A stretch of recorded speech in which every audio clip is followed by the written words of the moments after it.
Hi vlog, welcome to my guys. So nanapoy gusto mo review sa atong Flame 150X. Kuan siya, Plus 150X owner.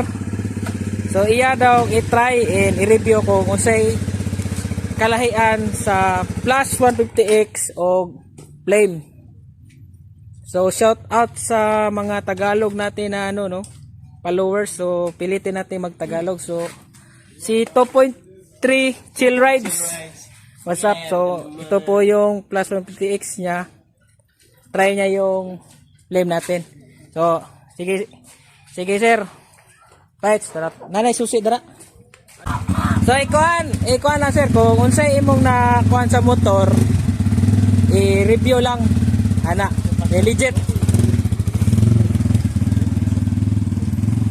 So i-review po niya yung Flame 150X natin. So antayin lang natin makabalik. Wala, nakabalik na. So ano yung masasabi mo sa ano niya sir? Performance sa ano muna, dito muna sa handling. Yung sa suspension niya.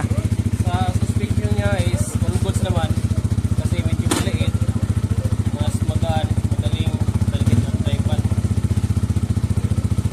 Sa diferensya niya apart sa Plus at sa Flame,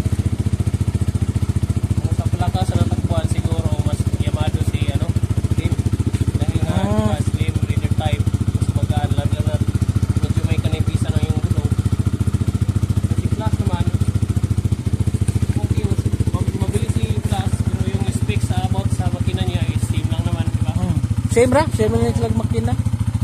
So sa kuan, sa kana gear ratio niya, kada gear nimo. Sa about sa gearing niya, sa same naman sila 6 speed. Pero mas makita mo talaga yung mas talaga yung lakas ni DMX 150X. Okay, kaano siya no? Mas gading slim type siya. Mas may arangkada pagdating sa kambya. Oh. Then ito yung pinakasikat na tanong sa comment section. Mabibrate ba daw si Flame 150X? Oh, ayan. Compare sa Flash. Alam nyo mga bossing ko, iba-iba kasi yan. Depende lang siguro yan sa rider. Kung depende sa driving habit niya o total habit. Pero about sa vibration, lahat naman ng motor siguro may vibrate. Diba? Vibrate, diba? Pero siguro pag sobrang ma-vibrate na, pa-check nyo lang o balik nyo sa kasa kung hindi na siya ordinary na vibrate. Pero full goods naman siya, same lang din sa sa Flash, may vibrate din. Pero all goods naman siya. So nakadrive man ka na itong RS ni Arjun, no?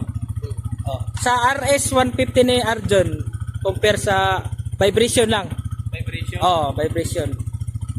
Siguro kung ang Flame 150X is kumpara sa sa RS 150. Kikita talaga natin na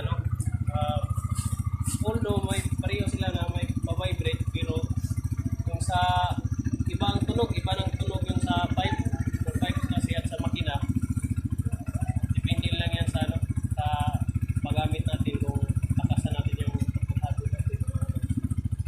Pero sa vibration, sim lang naman din sila. Okay. So salamat. All goods pa rin ang review sa Plus. Sige sir. Flame 150X. So salamat sir, 2.3 Chill Rides. So yun yung honest review niya sa Flame natin. So Island Born out. So subscribe kayo sa page niya guys, 2.3 Chill Rides Flame 150X niya.